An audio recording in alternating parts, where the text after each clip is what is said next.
Move to accept them as written. Okay. Do we have a second? Second. We have a second. Any discussion? None? All in favor? One abstention. Okay, that's 4-4. I'll abstain as well. I wasn't there. Well, then we can't approve them, can we? Well, yeah. No. Okay, so we will have Hold to them take till it. next time. We'll have to vote on the minutes on the 31st of May, our next meeting. Next item on the agenda are warrants. And start with John. Any good questions on the warrants? No, not this time around. Greg? I do not. Justin? Nothing. Jim? First page, beaver control. Yes. Mr. Thompson provides a service for us when beaver dams threaten roadways or drainage ways. He actually removes the beavers and safely and humanely. Okay. Anything else? Next item on the agenda is resolution recognizing Reverend Jared Huguenot's service to the community. Jared, Reverend, would you come up to the mic, please?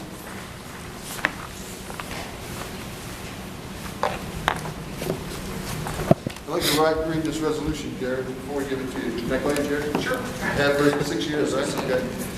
Okay, this is a resolution, Town of Bennington, recognizing Reverend Jared Huguenot's service to the community. Whereas the Reverend Jared Huguenot, pastor of First Baptist Church, has served his congregation in this community for 7 years and is leaving to accept a new challenge in upstate New York. And whereas Reverend Huguenot, upon arriving in Bennington, immediately immersed himself not only in the life and well-being of his congregation, but also the greater Bennington community. And whereas, in addition to his pastoral duties, he has served faithfully and with distinction on the board of directors of the Bennington Corporation, CAT TV, and the Greater Bennington Area Interfaith Council. And whereas he has facilitated innovative uses of his church facilities to meet the needs of Bennington community, he has worked tirelessly with others to establish the Bennington Free Clinic, and in unison with his congregation explored new ways to address the challenges facing the town. Now therefore, be it resolved that the Bennington Select Board honors Reverend Jared Huguenot for his positive impact on Bennington and his selfless involvement in matters relating to Bennington and to the number of his voluntary organizations.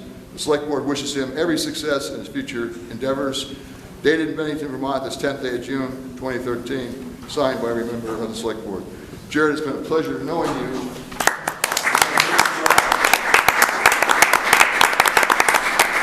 A lot of the things we mentioned here, I know were things that you brought up to the top of the pack to make people follow, to make happen. Your ability to see what the town needs, and willingness to jump in there, is really helpful and makes us great community. So good luck to you. Good job. Anything you'd like to say to the audience? Well, he seems to be adjusted for Joe's height. I'll try.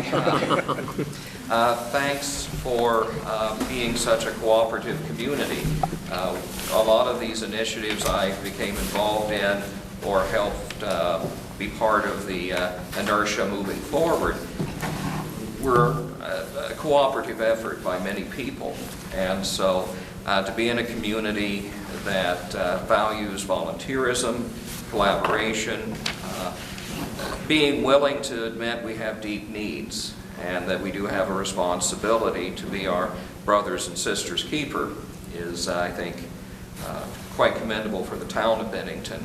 I'm also deeply grateful that in my work here I could have the grace and the collegiality of such a strong interfaith movement. And so to those of you who belong to constituent council congregations, thank you for your great support as Catholics and Baptists and Methodists and Baha'i and the list goes on. So as they say in my trade, grace and peace be with you. Thank you. Thank you, Jared. Okay, the next item on our agenda is citizens. Do we have any citizens in the audience who'd like to come forward and speak to the Select Board? Yes, ma'am. Mary, I'll get you next, Mary.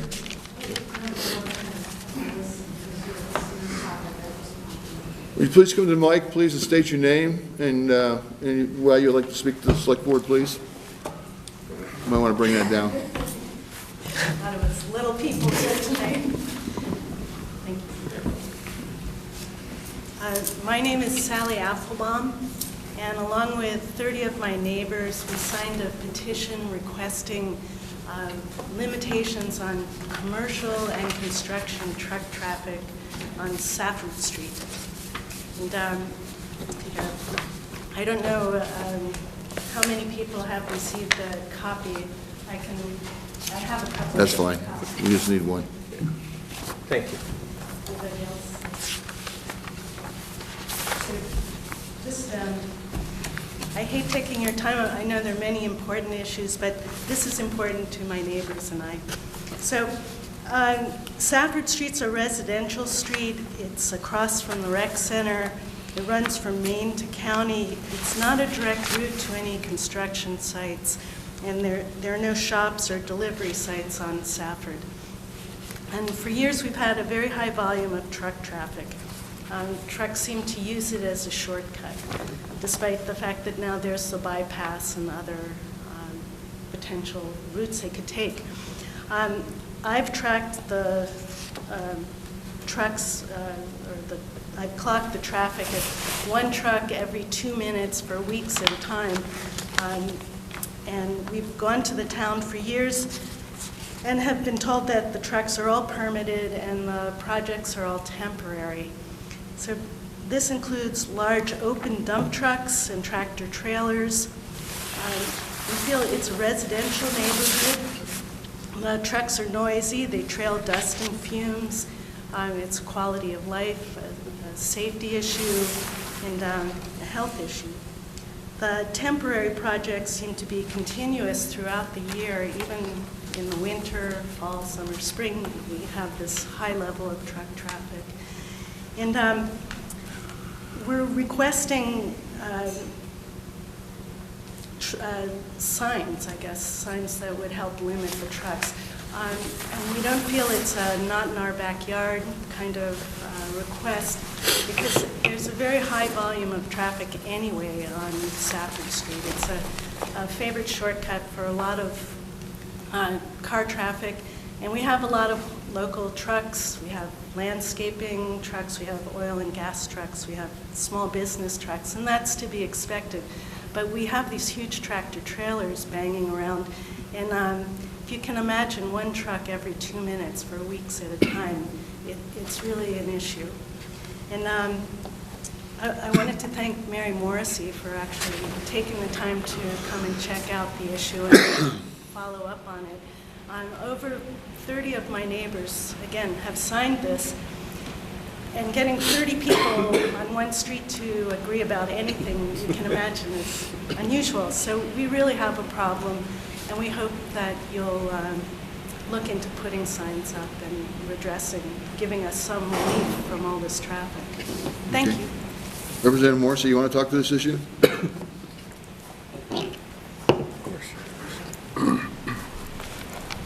Sally pretty much summed up the issue. I was here tonight to see where we were. I appreciate that Stuart Hurd, our town manager, responded when I made the call about, the petition.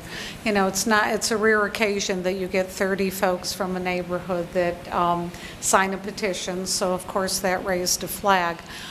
It was indicated by our town manager that the traffic may start to lessen with the trucks because of the project that was going on, that I think some of the trucks were using it as a kind of a side road to take. It was also indicated they weren't taking other roads because of the turns with them, like the upper, where you'd turn off, I think, from Salem onto the upper or branch and the county street area there. And so was really here tonight to support Sally, to say kind of where are we at. I know these are permitted trucks, but is there a way that we can look at this, or do we have I've seen it on roads, and I couldn't find one where we've had no truck or through truck traffic, and I know those are probably far and few between, so I don't know if there is anything that we can look to try to get the traffic lessened there, because we do have the rec center there. It is a very highly populated area. Thank you, Mary. For a number of years, most of this traffic was due to the northern construction of 279, correct? We're taking the Both aggregate Safford to the Street south. and Bradford Street have seen a tremendous amount of truck traffic related to the bypass construction. And that's ended. Yes. So now we have the Velcro project going on up there? That is the main construction project that is And that occurring. is a new substation to supply that end of town for power? Probably that end and more. Dan, you're shaking your head, Dan. It's the main substation. Main substation for Bennington? Do we have any idea how much longer that project's gonna last? A few more months, probably fall. Are the traffic during the day mostly, or is there night traffic? I mean, Mary, remember on Dewey Street, the trucks were coming down Dewey at night and, by your house, but, is the same thing happening out here, or is it daytime traffic with the workers out there? Do we know? It's mainly daytime traffic, and as I said, this has been going on for years, so the idea that it's a temporary project, there seems to be one temporary project, and it's for a couple of years, and then another one tomorrow, and we are going to get to the Chapel Hill work, we don't have to go through Southwood. And it's a high-density families, rec center draws a lot of children, it's a residential street. We're getting an inordinate amount of construction and commercial traffic.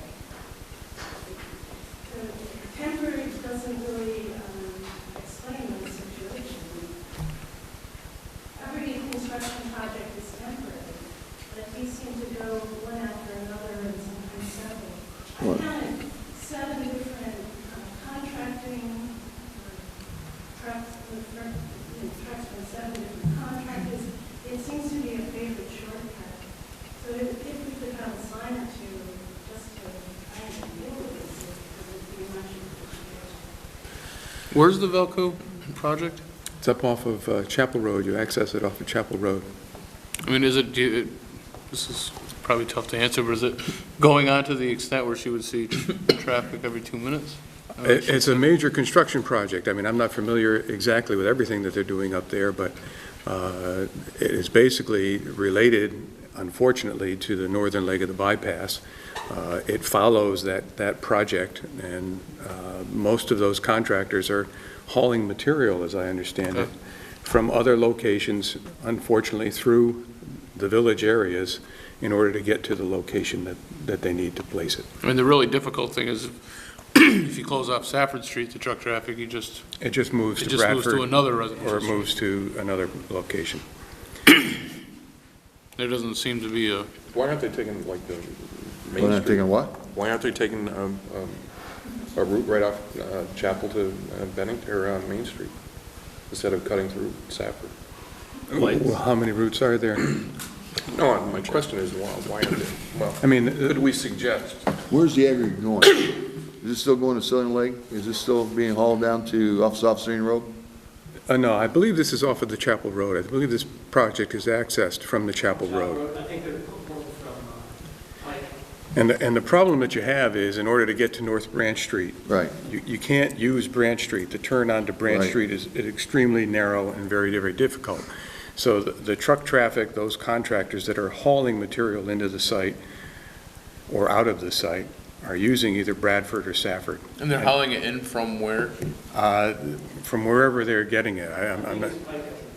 So Okay, so you're saying to come down off of 9 and take a right onto Bradford with that sharp curve is, so likely they're going down to Safford? they're going down to Safford. All the way across the entire length of Safford, or to Gauge down under the, I think what they're end of going- Safford Street do you live Well, on? this is what's perplexing. They go all the way across Safford, and part of the problem is construction traffic, but we have a lot of tractor trailers, and I don't know where there just isn't any logic to me why they're using Safford.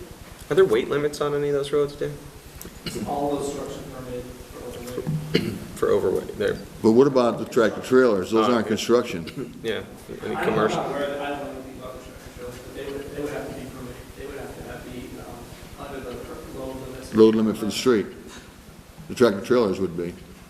There's a difference between the permitted contractor trucks, right now you say from Pike, I guess, that's working on, that we're working on 279, now working on the substation.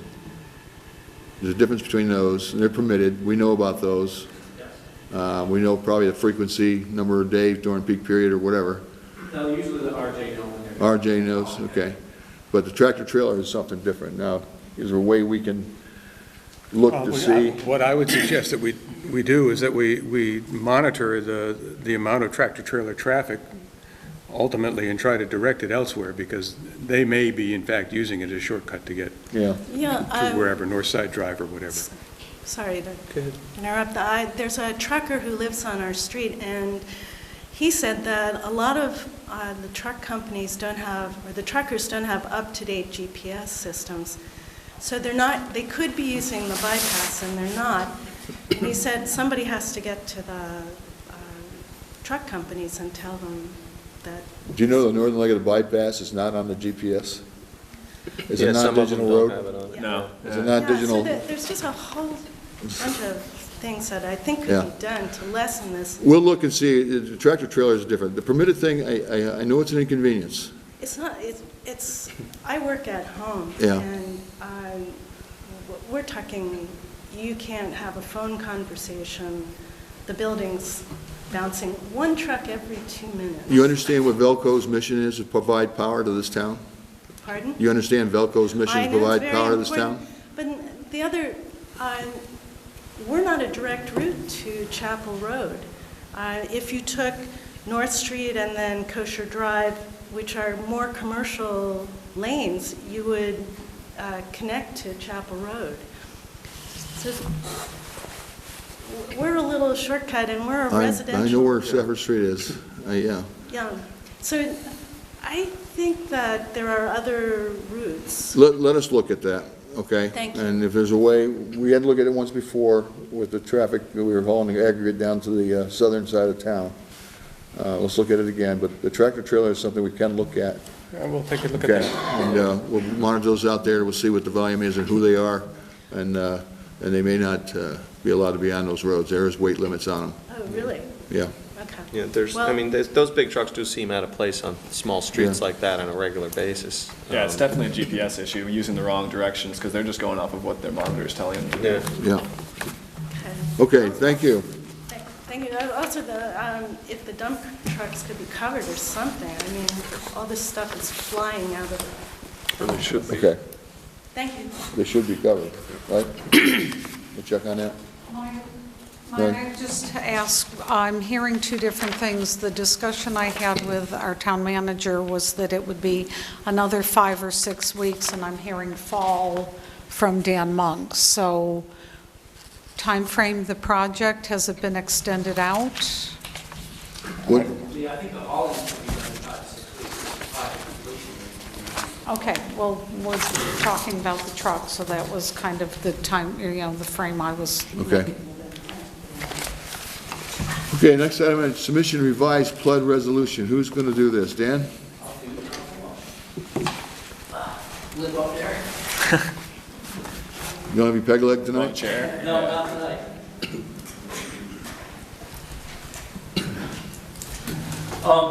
You can sit there. That's okay, I'll stick. Good practice. Pretty straightforward tonight. I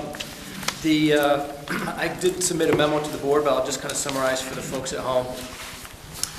FEMA, the Federal Emergency Management Agency, is requiring that the town adopt updated floodplain regulations in coordination with their adoption of new floodplain maps, which we expect in November, December timeframe.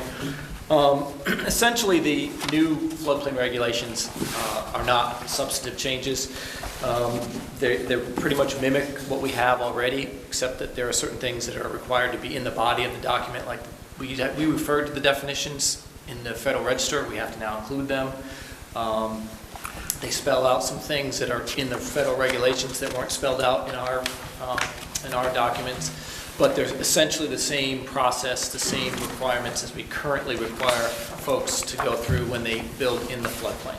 Does it affect more people than it did before it went through consideration? More of our residents? It only, well, it may or may not. We won't until we see the It only flood. affects those people who are mapped in the floodplain. Now, as we discussed several months ago, the new maps will change who is in and who is out of the floodplain to a certain degree. And we won't get those till this fall? Those won't be effective until this fall. I do Effective. have drafts, and I have shown several people back when we highlighted this earlier, whether there be a change. The vast majority of people will not see a change in their maps. And they also, these regulations won't substantively change how we regulate floodplain development currently. So it's really more of a, it's just a requirement that we have to follow in order for folks to continue to be able to buy flood insurance through the National Flood Insurance Program. That's important for folks at home because all banks are required by the federal government to require flood insurance for any mortgage if you're located within a floodplain. And if you don't have National Flood Insurance Program insurance available, you may not be able to get it at all, and then that will make it almost impossible to sell or buy a home. So it's very important to remain in the program, and most organizations or most communities in Vermont do, and they'll all be having to adopt essentially the exact same regulations over the next few months as well, as they become effective in the mapping program. So all we need tonight, if you folks are amenable, and we can certainly talk in greater detail when the hearing is set, but we can just ask that you set a hearing date, which I am recommending, certainly doesn't have to be, it can be any time after this. I'm recommending that we have a select board hearing on July 8th, 2013, and we can certainly delve in more detail. That's the public hearing? That would be the one and only required public hearing. What day again? And that would be July Dan, how much really, there isn't a ton of play in this, right? I mean, the federal government's, is this they've decided what the flood maps are gonna look like and? Yep, the flood maps are, we don't have any control over that. Right. We also have very little control. Like, they gave us 3 different forms, and I picked the least onerous form of floodplain regulations that they would accept, and that's what I'm proposing to you folks, because they pretty much match what we have already. So this doesn't look like it's gonna have a significant effect on a large number of, These regulations should have no effect on anyone. The only effect they would have is if the map is changed, but you'd be subject to the old regulations, which are essentially the same anyway. So. right, and what brought the change on actually where we had to go through and redesign this? Well, what FEMA does every so often, they'll update the maps. Our maps were done back in 1986, and there's significantly better science available to more accurately depict where the 100-year flood is located. So that's what they've done. So Dan's recommending the 8th of July. Is that amenable to everybody? Yeah, I'll be here. Yeah. Okay. We'll do it. Is that a regular meeting? Yeah. Yeah, Yes, need a motion? That's regular. Do you want a motion for that, or we're just gonna set it up? I don't think we need a motion to No, set as the long as we hearing. hold the hearing, and I'll make sure that it gets properly noticed. Okay, you gotta warn it 15 days prior, right? Yes. Before I get you off there, Sam, we're talking floodplains. Okay. We've invested a lot of money in working the Branch River, Roaring Branch. We had a lot of rain the last 10 days. Has there been a hydrologist down here to take a look at? I mean, for me, not an engineer, it looks like it's working what we did. Yeah, I will say that our engineer has looked at it in all the storms. I sent him pictures, and he looks at the gauges. Right. And he's been very happy with the performance of what we've done so far. In fact, I would say that if we hadn't have done all the work based on the big downpours we've had recently, we'd have had some trouble. And RJ confirmed that. He said he was all up and down the branch when we had those big downpours, and he was darn happy It to was see full the a work. couple Yeah. It was weeks or so full. ago. It Yeah, was he was full very right happy up. to see that the work Yeah. had been completed. So definitely doing his job. And I didn't hear any reports of flooding anywhere other than basements like mine getting a little water in them, but, Yeah, mine do. yours too. We have some local flooding downtown because of stormwater issues. Right. But not because of anything where the branch is Okay. open. Yeah, good. we had the South Street issue and a couple of culverts and All things right. like that. So, Thanks, Danny. all right, thank you. All right, we're ready to appoint, oh, no, we're not either. Pleasant Street Enhancement, Mike Harrington? Where's the question? Who has, yes, ma'am. Can I come up here, please? So we have your name, please? Yes. My name is Lori Mulhern. I'm a resident of Bennington, and I Okay. just had a quick question for the select board. Mm-hmm. I haven't been to one of these meetings before, and there have been some recent challenges with the educational system and passing a budget. And there have also been some comments and articles about how the select board could aid in supporting the educational system, and I'm not sure what that process looks like. And I was just wondering what plans may be in place right now, or how the select board would go towards assisting the community and supporting their educational system, and I was just wondering if somebody might be able to elaborate on that. We have decided, along with the school boards, school superintendent, and presidents and chairmen of school boards, we're going to have a collective meeting, a work session, to iron out exactly the kind of things you're asking for. How do we play a role? How do they play a role?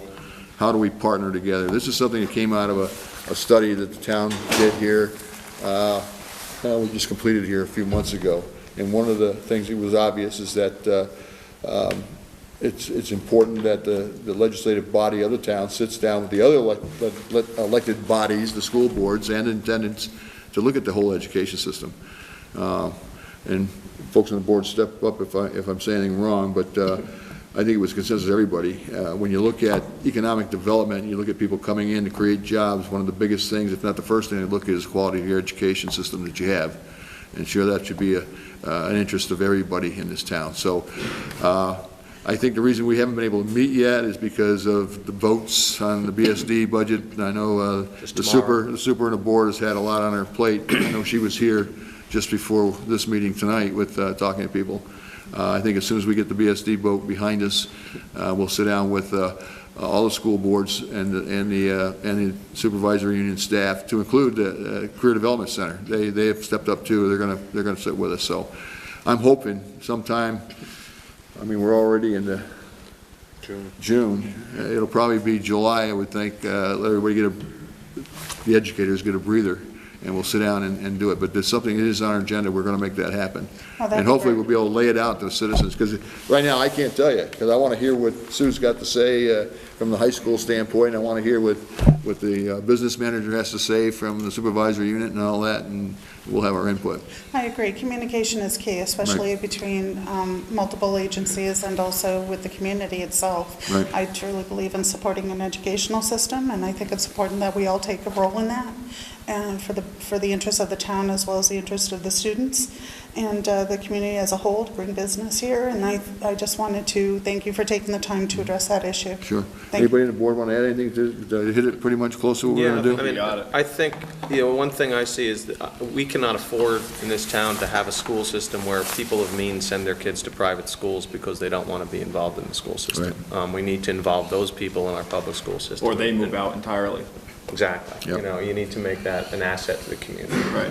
Like you said, Joe, that's one of the #1 priorities when you're looking at moving to a certain town. It's the educational system that they provide. And that's why we have license plates that aren't necessarily Vermont. They don't want to be here in Bennington, so they go somewhere else. I mean, it impacts us entirely, not having a good educational system. So. And the vote is tomorrow. Yes. The Vote's budget vote is tomorrow, June 11th. They want more than 900 voted last time, so folks show up at the polls. Polls are here, open from 7 to 7 tomorrow. And I understand the consequences, if anybody's wondering. If the budget fails again, the district has to go back to, I think, 87% of last year's budget until the voters can approve a new budget. So that has a major impact on our school district if this thing fails again, and all our children. So please show up and express your desires one way or the other. I think it's just a paper ballot. It's not going to be the machine. It's just going to be vote yes or no and put it in the box. So they'll be here. But that is on our agenda. We will do it. I'm committed to see it done before the next school year begins. So I mean, sometime this summer we're going to sit down with these folks and have a plan in place before the next school year begins for the kids. Okay. Okay, Mike Harrington.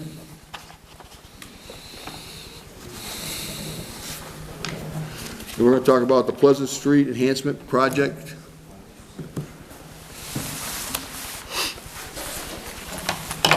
I'm confused. Is it Pleasant Street or is it Pleasant and School Street? Well, it's both. The grant is titled Pleasant Street. Okay. It does include both. What you have before you tonight and what we're looking for is we're into the design phase for the Pleasant Street Enhancement Grant. You all have the memo with some basics here. We're here to answer some questions, but eventually looking for an approval on the preliminary or preferred alternative, as they call it, as part of the grant process. And so, as mentioned in the memo, the town, myself, along with Dan Monks, RJ, and our design consultant company have put together a number of alternatives through the course of having a local citizens meeting, as well as conversations about what we think we can accomplish with the monies that we were awarded.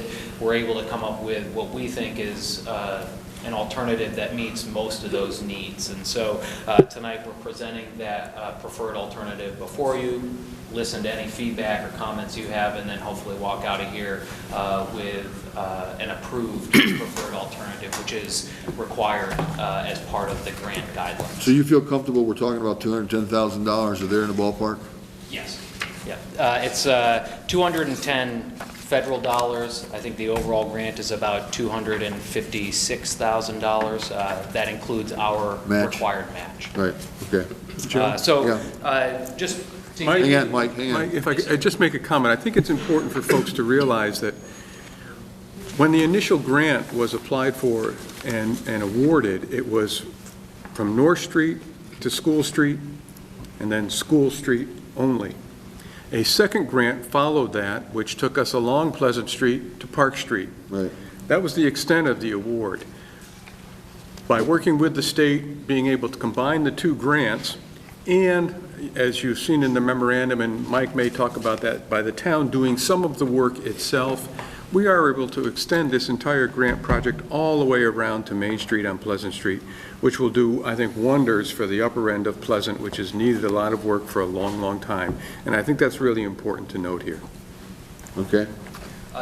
Just to identify the areas we're talking about, this is the first block of School Street here, and then there's a school along Pleasant and around.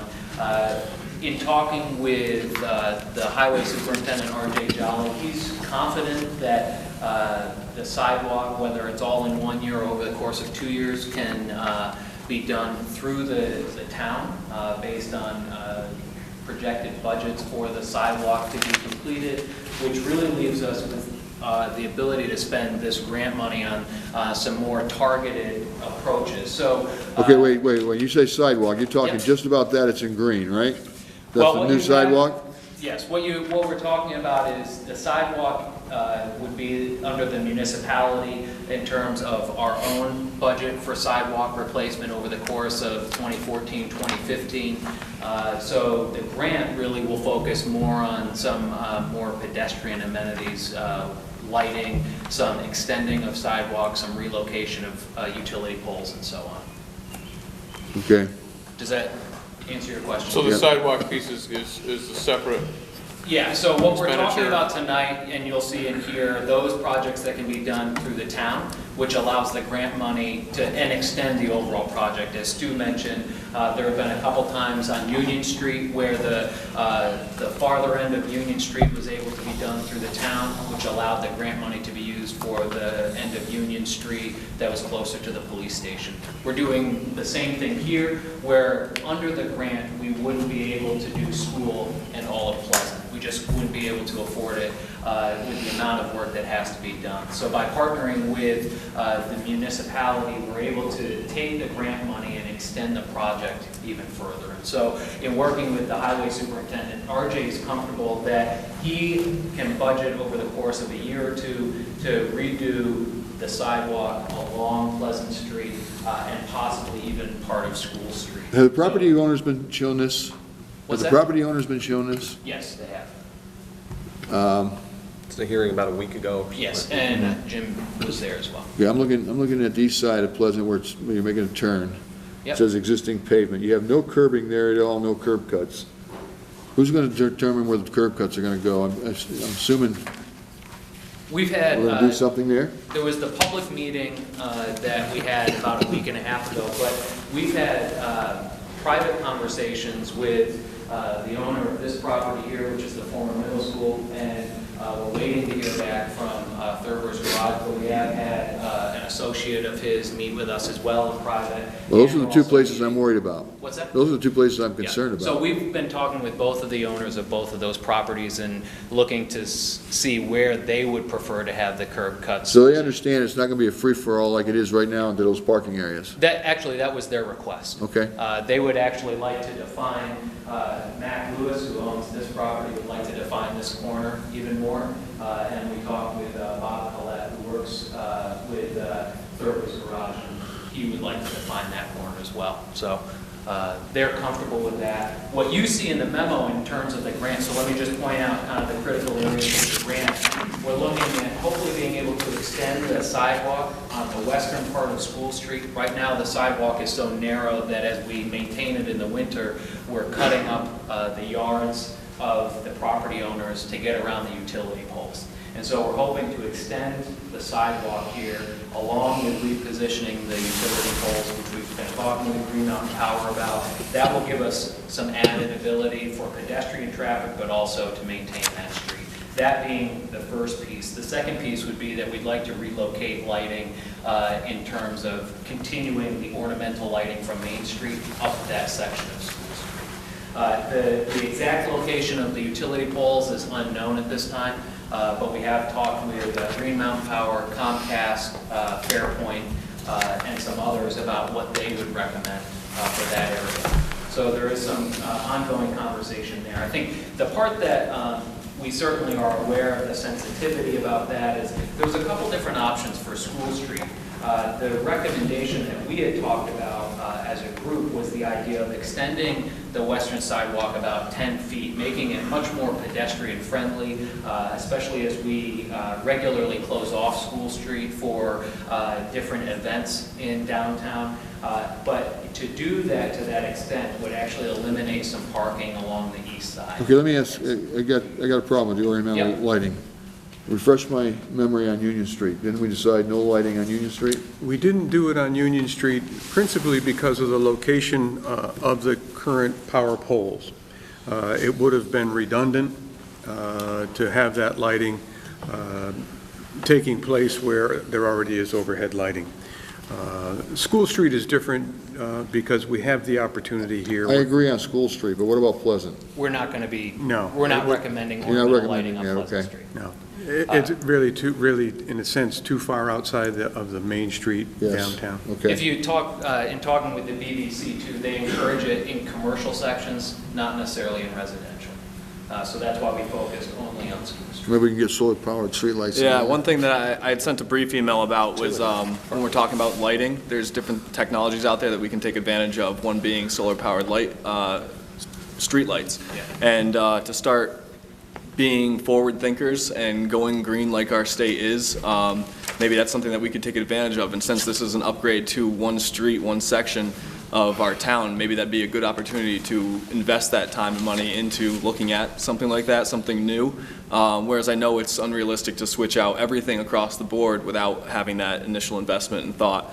So I just hope there's some consideration into going down that route so we can actually start harvesting energy and not just saving money, but even cutting costs on all of our other buildings as well by using these lights. And I've seen them. I know the different companies. They aren't as visually unappealing as some of the solar panels would be. It's actually a 360 technology where it's just on the post and you never even know that it's a solar power light if you didn't look up close to it. So just I hope some time is invested in looking at that and looking at the costs and the benefits. I think it could pay us back quickly. Again, just some investment in time looking at that. I know the ornamental lights can be pretty expensive, but there is a benefit to having that appealing look close to our downtown area, like you said, for certain events. So just so we can balance that out and look at all of our options, I hope that's taken into consideration. We have a couple on Pleasant Street now in the parking lot, right? How do they, they're not... They're very expensive, and you have to buy a battery system with them, Right. so that you really don't get a payback for decades. I heard of 7 years. There's actually two different systems out. But I'm just talking about, The ones in Pleasant, I just wonder how they were working out. Compared to our LEDs, they Right. probably weren't like the most cost-effective choice, but there may be other choices out there that I'm not. Right, you can look at the lights that are off the grid, and those have to have the battery powered, so then you are just, powering the light by itself, and they are somewhat expensive, but the advantage to going on the grid, where the existing lights would be, is you plug it in and you're collecting energy during the most expensive times during the day, and you're using it at the nighttime when it's least expensive, and it also has, the motion sensor technology, so it's only so light and it covers a certain amount of areas. So, it's out there and people are using it. I know other towns, Rutland has bought off on maybe a dozen of them, and they're looking to possibly go countywide. So, it's just a good thing to be thinking about. I know we already have some green technology that we're pushing right now, and it's just trying to stay ahead of the curve instead of always chasing it down. So, just a thought. And so you're aware, and I'm going to introduce a colleague here, John, who's been working with us.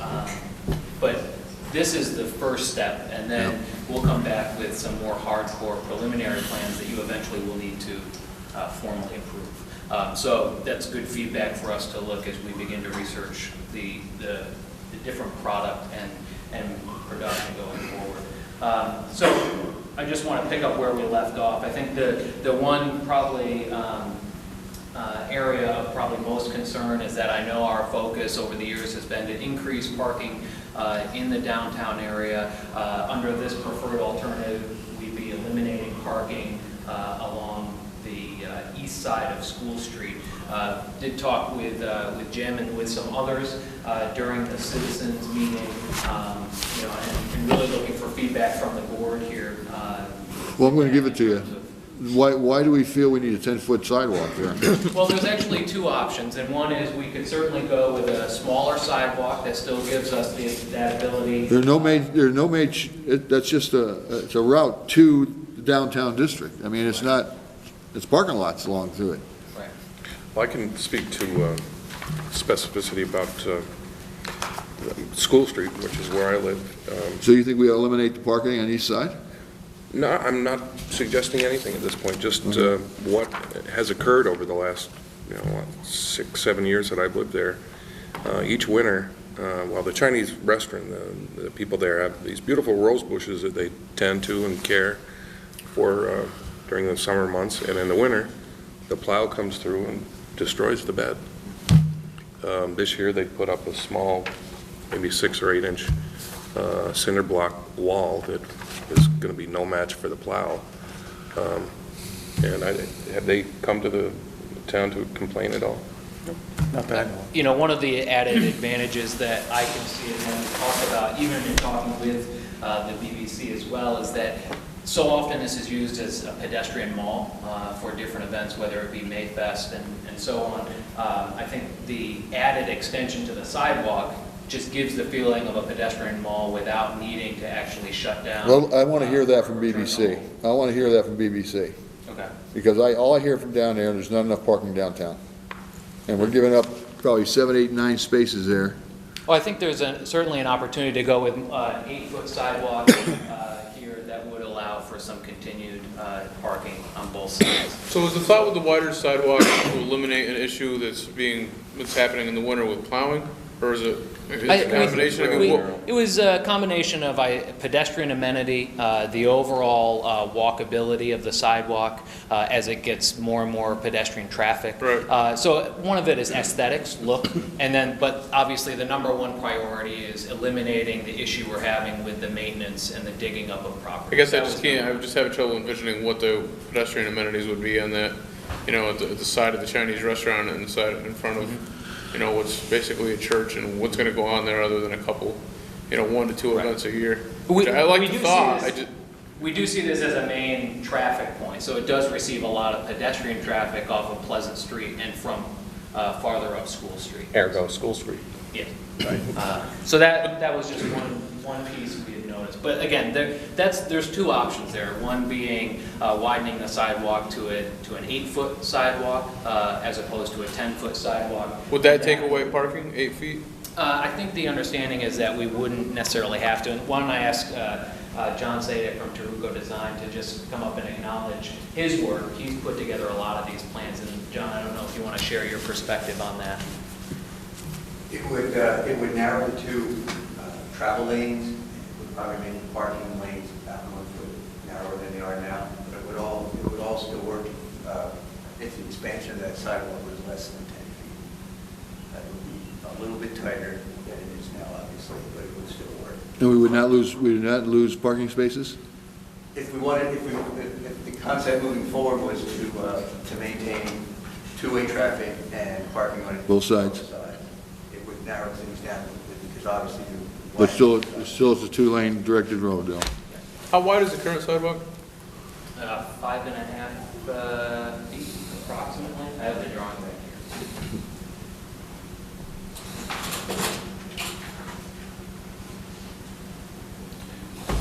I believe it's a 5 foot with a 6-inch curve. So it's about 5.5 feet. What makes it difficult is the poles are set in the curb line, if I'm not mistaken, right, Yes. Mike? And so that, our plows are 5 feet wide. That's what we enjoy when we plow sidewalks. And if they're any less than that, it creates problems for us and for the adjoining property owners. We have talked with Green Mountain Power, and they're actually open and amenable to some different alternatives. They had two suggestions. One was either widen the sidewalk and keep the utility poles on the western side and just relocate them farther out away from the buildings. But they also said there was the opportunity, depending, to put them on the eastern side of the street. That would obviously require some additional work to be done on the eastern side of the street for that to work. But they were actually open to that suggestion as well. We did originally mention to them the idea of placing the utility lines underground. However, they feel that that may not be even an option because of the current load on the utility lines, that they wouldn't be able to bury them underground. Plus, it's an extremely expensive procedure. So I'm looking, I guess, for feedback from you all around if the idea is for sure that we want to keep parking on both sides of the street. We do find that just anecdotally that the parking on the eastern side of the street near TD Bank is used the least. There's usually an occasional car or two, but no extensive parking, and there are usually many vacant slots. And certainly the parking on the western side of the street near the businesses gets used a lot. Almost always full. But if the focus from the board is to have both parking available on both sides of the street, then we could certainly go towards the scope of an 8-inch sidewalk. The enhancement fits into our scheme of how we're going to do the enhancement of the downtown area. I mean, that's where we need to go. We decided a long time ago, Pleasant Street, all the way there. We're committing resources. My concern, though, is listening to the merchants. I mean, again, I'm coming to me now, want our cops to put boots on cars of owners of properties that park downtown and don't let the customers park down there. We don't have parking, they tell me. And we're going to give up 10 spaces, 12 spaces, or whatever it is there. To me, it doesn't make much sense unless those people pay that extra tax down there. The BBC comes forward and says, yeah, we don't want to see parking on both sides of the street, then fine. Then when we get screamed at, we'll send them to see John Shanahan rather than Joe Krozik, okay? Joe, just a second comment about that. I have been approached in the past by John Shanahan and the BBC about finding a place that could be designated for tour buses. The buses now drop off their people on Main Street, right, and then they have to go find a public parking lot in which to park. And there was some thought that if, in fact, we could have a pull-off for buses where they could unload safely instead of dropping their people while they're double parked, stopping traffic in at least one direction, it might work. So I think that's something we have to think about, Mike, is whether or not that might be an opportunity with some of those spaces to facilitate tour buses who want to stop in Bennington and enjoy what we have to offer. So is that their consensus? They want it somewhere in that area? I mean, we've got to, that's what Bennington Station parking lot was for. Well, a lot of times the tour buses are carrying people who may be elderly or infirm, and for them to hike over from the station parking lot is not necessarily beneficial. So the thought process that they approached me with is if there was a way to find some space on on the street where people could get off the bus. Okay. The bus wouldn't necessarily sit there, but it would be a place for them to drop people off rather than stopping in the middle of traffic. I can tell you, Joe, that eastern side of School Street, most every day is rarely full, very rarely full. That would be a, Well, you live there. yeah. It's one of my sure bets. I can always get a You know, space there. A lot of the feedback I know that we receive from merchants around parking has been that there's no parking directly in front of Right.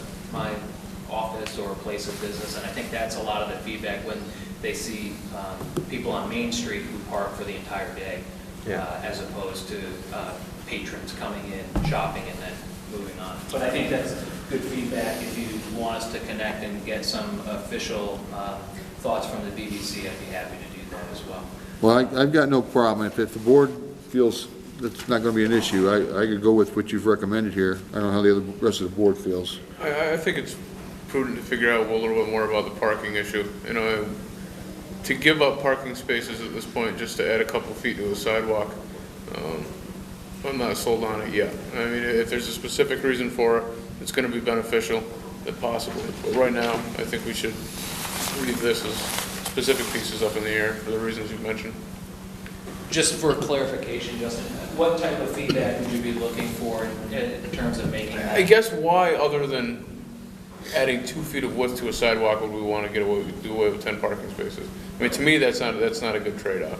You know, I know Jim says they're very rarely filled, but there is an occasion where it may be filled. So if it, you know, even if it's only 2 hours out of an entire day, where did that parking take place?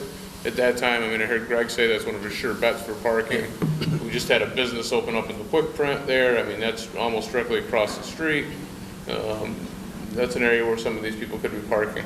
I mean, then let me suggest to the group, why, just to keep the process moving forward with the preferred alternative, I think unless there's any feedback from Dan or John here, to look at the 8-foot sidewalk with parking, and then we can discuss what type of parking at a later date. Right. It doesn't have to be a part of the grant. Yeah. I can live with that. And I mean, you know, even if we went to the position where you had the 10-foot sidewalk, you know, and if we look to get rid of the parking spaces but use it for a bus lane, with the 10-foot sidewalk, if you can't park a car there, you can't use it as a bus stop either.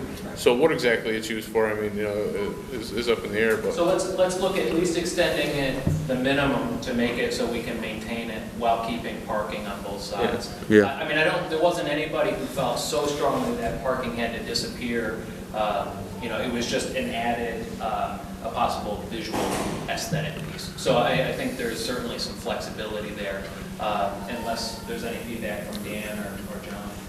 Yeah, I mean, So I think we're fine with that if the group was okay with that. Okay. Let me just point out just a couple other features so you're aware. We are talking to TD Bank about putting some landscape pieces here at the corner. Some of the feedback we got is that there's kind of this sea of asphalt when you look from School Street across, and you can pretty much see all the way to Park Street. So the ability to more well define this corner and break up this idea of just this whole sea of asphalt. So we are talking with them about some added landscaping around the corner here, as well as down the strip as well, which they're interested in. So I'm meeting next week with a member of the TD utility facility staff. And then the other pieces, as Joe mentioned, is the idea of putting an island in here that would more well define the outside. A lot of the feedback that we got with cars were cutting the corner and driving through the parking lot. So again, talking with the owner of the former middle school about what curb cuts he would like to see that would be most useful for future development. And so we've gotten some of that feedback. And I think some thoughts that John was going to mention as well is that there's some additional surveying that's going on along the street right now. And once that's complete, we'll begin to put together the preliminary design, which eventually has to come back before you anyways for approval. What does our ordinances say about placing landscaping in the vicinity of a cross section of streets that's so far back from the intersection? I mean, I don't want people 15 years from now telling us to put a stoplight there because they can't see the car coming down School Street.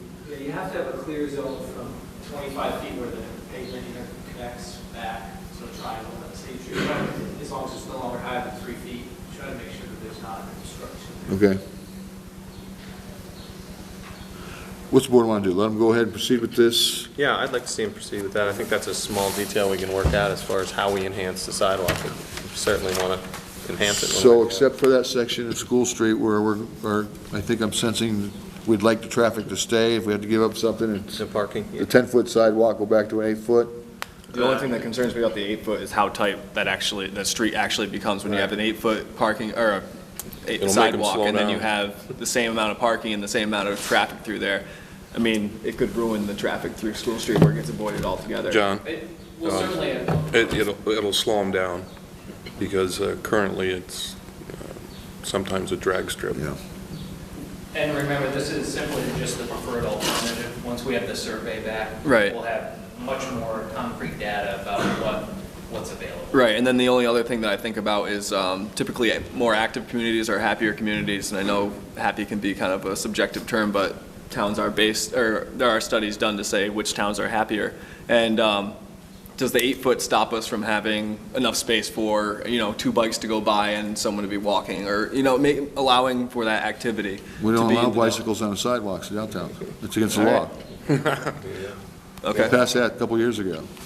I guess I missed it. Okay, so he's asking for a vote. Can I have a motion?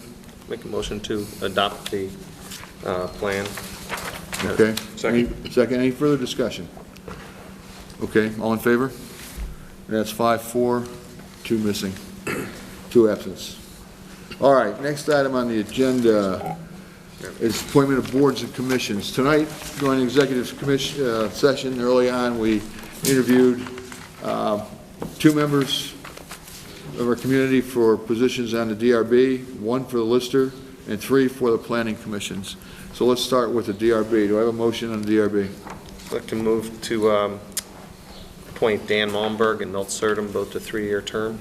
Okay, I have a motion. Do I have a second? Do I have a second? Any discussion on Dan Malberg or Milt Surtam? If not, all in favor? That's 5-4, 2 absent. Next one is for Lister. I'd like to nominate Michael Keane for another term as our lister. Okay, do I have a second? Second. I have a second. Any discussion on Michael Kane as incumbent for the Lister's position? If not, all in favor? And that's 5-4, 2 against. Okay, or 2 absent, rather. All right, for the Planning Commission, we had 3 people. And I'd like to nominate Charlie Cobb for the Planning Commission. I'll second I that. have a second. Any discussion on Charlie Cobb? If not, all in favor? That's 4-4, all against? You against? No. Are you for? No, So you're not voting? not voting. You're just present, huh? Okay. You'll be president someday. All right, so we have 4-4, that's a majority of the board, so that's good for Charlie Cobb. Okay, any other nominations for the Planning Commission? I'd like to nominate Michael McDonough. Okay, we have Michael McDonough, do I have a second? I'll second. I have a second. Any discussion on Mike McDonough? If not, all in favor? And that's 5-4 and 2 absent. Any other nominations for, well, that's all of them, right? That's everything. That's it. So we should be complete. Well, we're still service officer. We don't have anybody for that. I don't believe we're Is that right? We still have, On the second page. but we have no one here. We have no nominees. No nominees. Okay. We're going to re-announce that again for the service officer? We will. We will. I can tell you this, that it has become apparent that the service officer, town service officer, has become really a position in title only. Much of what the town service officer does is now being handled through the state agencies at the state office complex as far as finding transient people homes when they can't Is there a find special phone number and everything for that? 211 or something? There is, and I don't have that information with me, Joe, but I think if in fact we don't find someone to fill this position, I don't think it places us at risk if it remains vacant. Are we required by statute to have that position filled? I think we're required by statute to have the position. We're not required to fill Have it. it filled? Okay. Maybe we should actually look to not fill it at this point then. I mean, it almost seems like it just kind of complicates it, makes it a little bit more confusing. We keep announcing it, no one wants to step forward. And then we had somebody at one time come forward, said she didn't really have much to do when she was in the job. Yeah. It was Kendi, right? Yeah. Okay, And she's, just what Stuart said, was that it was really handled at the state. She just forwarded people to the phone number. yeah. Okay, next item is manager's report, Stuart. I really don't have any action items for you tonight. I do want to amend the manager's report. I did indicate that in the paving bids, we were going to do 3.5 miles of road. That's a typographical error. It's actually 5.5. Well, I was gonna take you chew out the banner. Well, Neil called me on it, so Neil was right, we were wrong? That's the first time yes. that's happened. Yes, actually, I would have been corrected by RJ Okay. prior to Neil's call, so I'd hoped to cover it tonight before Neil got to me, but sometimes Neil's very fast.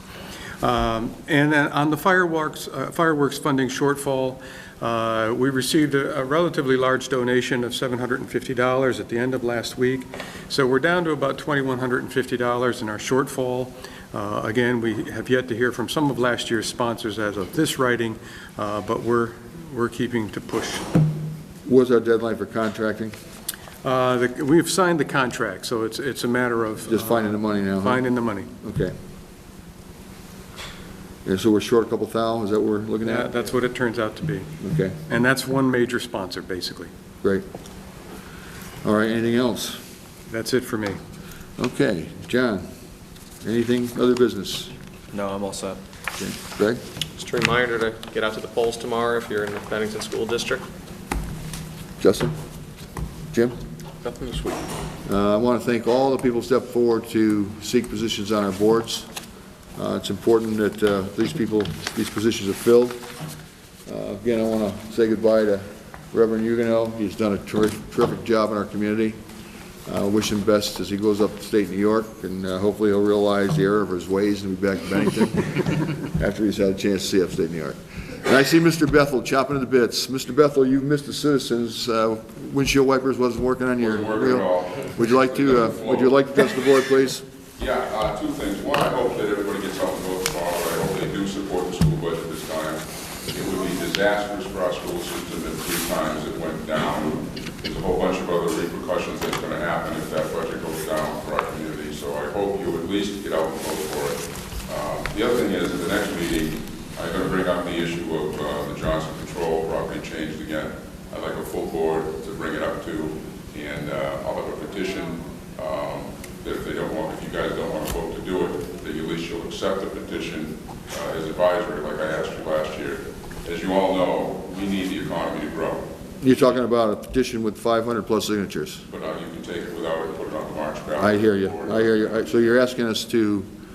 Not asking anything right now. I'm just okay. saying next meeting I will. All right. But we need to grow the grand list, as you know. We need to bring income into Bennington.